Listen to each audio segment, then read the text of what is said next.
Welcome to the Tech Talks Daily Podcast, where you can learn and be inspired by real-world examples of how technology is transforming businesses and reshaping industries in a language everyone can understand. Here is your host, Neil C. Hughes. Welcome back to the Tech Talks Daily Podcast, where I've been wandering the halls at IFA 2019 here in Berlin, Germany.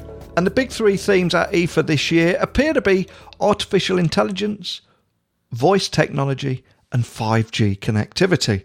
And the exciting things that are going to happen when all those technologies converge and create what is often referred to here as connected living. And in the opening keynote, Richard Yu, CEO of the Huawei Consumer Business Group, explained that 5G is going to significantly change our lives as we know it. And he delivered a future vision where IoT, autonomous driving and smart devices are all going to dominate the digital landscape. And elsewhere, I think it was Christian, president of Qualcomm, also explained how 5G is going to be a fundamental driver of technological progress. But these are not just consumer trends. They're also helping usher in a new era of innovation for businesses too. So yes, here in 2019, our news feeds are going to be full of smart home tech, such as bespoke refrigerators that capture selfies of what goes on inside your fridge. But if you dig a little bit deeper, you'll see that every aspect of the consumer journey is now being personalised and transformed by technology. And what happens to your business when these kind of experience become the standard level of expectation? And one of the big keynotes that really stuck with me long after I returned back to my hotel room with nothing more than a bottle of German lager and currywurst pizza was Dr. Christian Goke, who used his keynote here at IFA to share his future vision of how emerging technologies such as AI and 5G are going to impact the world as we know it. And he told the audience, you know that fairy tale story of a man in the 18th century who fell asleep under a tree and woke up 20 years to discover that the world was completely different? Well, he said, I bet you if you were to go to sleep now for just 5 years and wake up in 2025, you will struggle to recognise many consumer electronic devices. And this really captured my curiosity. And as I walked around the show floor here and all the different devices, everything from cookers, refrigerators and microwaves that are all connected to the internet, I could see exactly everything that he was talking about and how things are beginning to take shape already. And on the subject of artificial intelligence, Goke also went on to advise that it's not something that is tangible and much more of a promise of what's going to happen than a real offering. So here in 2019, it can feel that emerging technologies such as AI, 5G, IoT and even blockchain are nothing more than a series of overhyped buzzwords. But if you dare to look deeper and further into the future, you can easily see how they will eventually converge to transform our worlds of both business and pleasure. So during my time here, it seems that every item in your kitchen is going to be truly smart. I mean, I have seen everything from 8K TVs, smart fridges, ovens, and even smart closets that will dry clean your clothes while you sleep. But the one item that really stood out for me was a company called Millo. And the headline is Meet Millo, the blender reinvented. And I know you're probably thinking, well, how's that exciting, Neil? But it literally stopped me in my tracks and I find myself having to walk back to try and understand exactly how this thing worked. But enough spoilers from me. Put on a comfy pair of walking shoes and I will take your ears directly to their stand here at IFA 2019 in Berlin. So a massive warm welcome to the show. Can you tell the listeners a little more about who you are and what you do? Hi everyone, my name is Ruslanas and I am founder of company Millo Appliances. So basically we are a food tech company. Our first product is a smart blender, the one that we actually just introduced in IFA event in Berlin. Excellent. And we're going to have people listening at home or on the way to the office all over the world. And many of them just can't attend IFA for obvious reasons. So for those people that can't go or have never actually been, can you describe what IFA is and the scale of the show, just to help everyone listening visualize the size of it all and also what you love about the show? Well, yeah, IFA is one of the oldest industrial exhibitions here in Germany. and basically all the biggest electronic companies are coming here to showcase the latest innovation, also to meet with all the distributors. And so this is one of the biggest events in Europe in terms of electronics, really. And you mentioned Millo a moment ago as a smart blender, but it's also described as the blender reinvented. But before we talk about that, I just want to take you back in time to 2016, where I believe it all began. So can you tell me more about where the idea came from and how you got where you are today at IFA? So at that time, a few things were happening at the same moment. I was starting to do triathlon, so basically doing sports every morning. Also, my daughter was around 1 year old at that time. So basically for me coming back from the running or cycling, and then, I would usually heat a blender and make a smoothie for myself. But apparently the blender that I had was too noisy to use it at home in the morning. That was a challenge.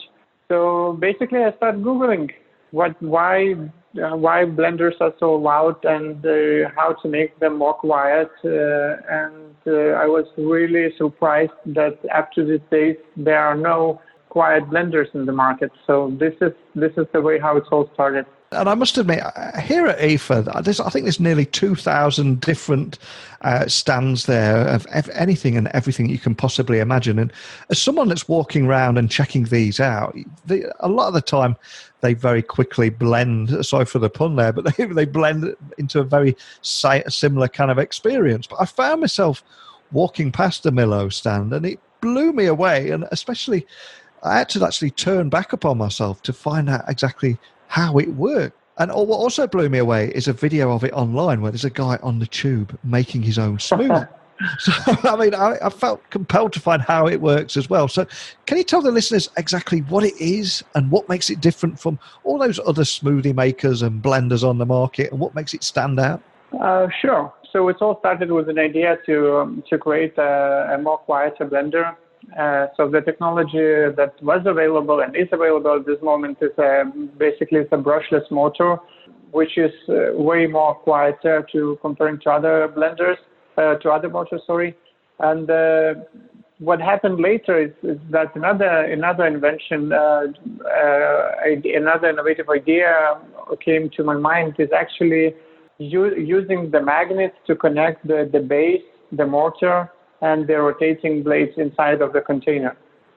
The idea actually came when I was looking how my little girl was playing with a small music box where basically two dancers were spinning around connected with magnets. Of course, those magnets, nothing to compare to the power that we need in a blender. But still, I thought, why not? Let's try. And after some time, we made a prototype, and to our big surprise, it worked. And it was only a question how to make it better, how to make it more appealing to everyone, and actually, moving forward to make it a real product. So again, a brushless motor together with a magnetic coupling. This is the essence of the blender in terms of the mechanical part of the product.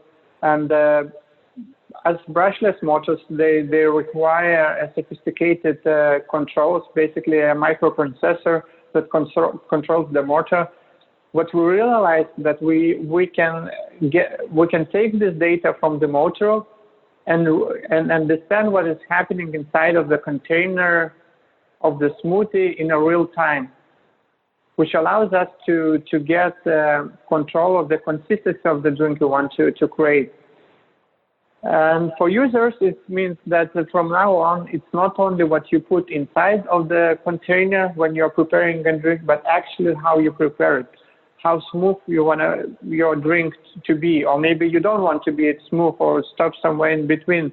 So that's probably the most important part of smartness of the blender, part of the smart controls application, etc. But what is the best, the biggest advantage for users is actually a new dimension in preparing a smoothie. And I'm glad you mentioned the magnetic aspect of there, because for me, that makes it truly magical. I mean, there's various videos where you can put your hand underneath, over the top, and everything. It's like, how does this work? So if anyone has seen that video or actually downloading the video whilst listening to our conversation, can you explain exactly how it works and how it uses those the magnetics there? So we have a certain way how we position the magnets that are located on the mortar itself. Also, the other part of the coupling is integrated inside of the blending lead. And so at the end, we are able to connect those two pieces through the air, through the plastic, which is in between, and keep that strong torque which is coming to the mortar and transfer it to a blending lead. And what kind of feedback have you received from people visiting your booth over at IFA, and especially when they see it in action? What's the typical response that you've been getting? Well, I'll tell you that the most excited people that we saw is actually groups of young people, like, I don't know, children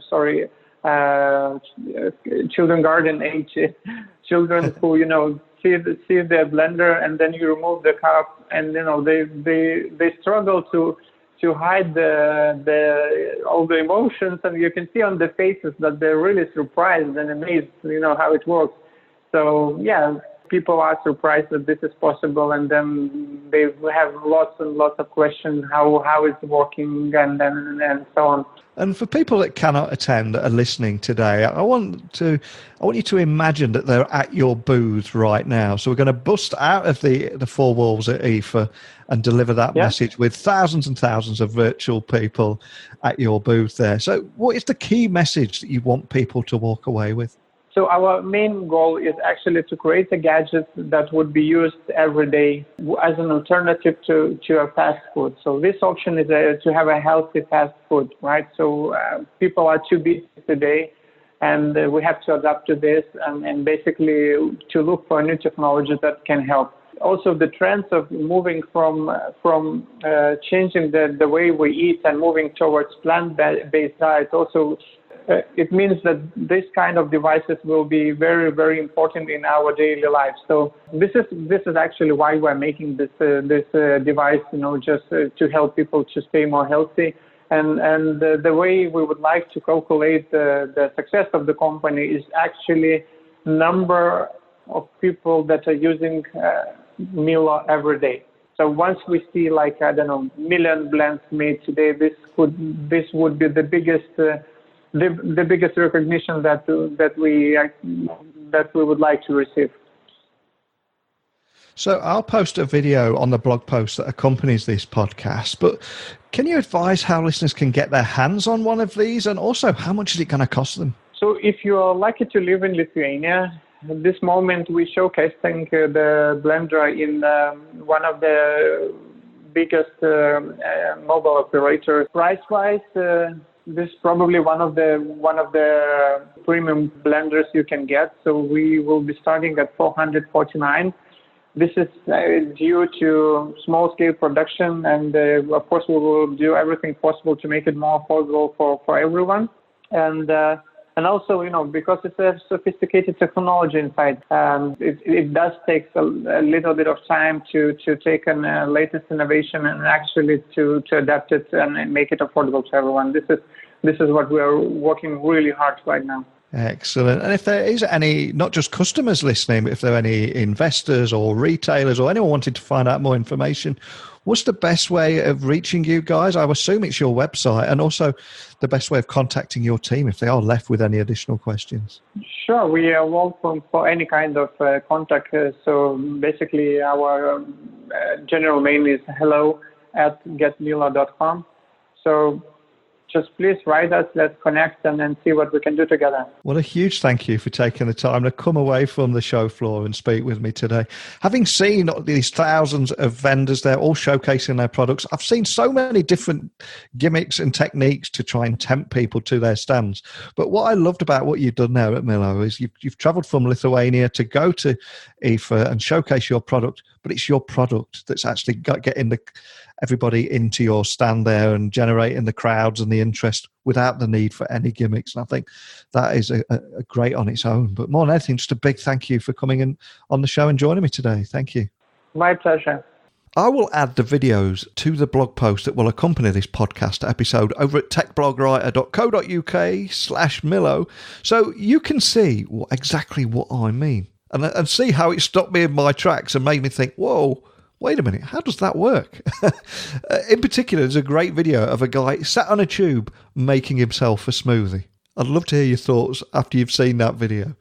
But what do you think? Well, I mean, would you make a smoothie while you're sat on the tube? Feel free to message me directly and share your thoughts on today's episode, or indeed anything at all, by emailing me at techblogwriter@outlook.com. And equally, you can tweet me at Neil C. Hughes. You can see a few pics of my travels over on Instagram, which is also at Neil C. Hughes too. But right now, I'm off to speak with the guys at Blue, who make those Blue Yeti microphones, and I've also got an appointment with Jabra too. So I'll report back soon. But a big thank you for listening as always, and until next time, don't be a stranger. Thank you for listening to the Tech Talks Daily Podcast with Neil C. Hughes. Remember, technology works best when it brings people together.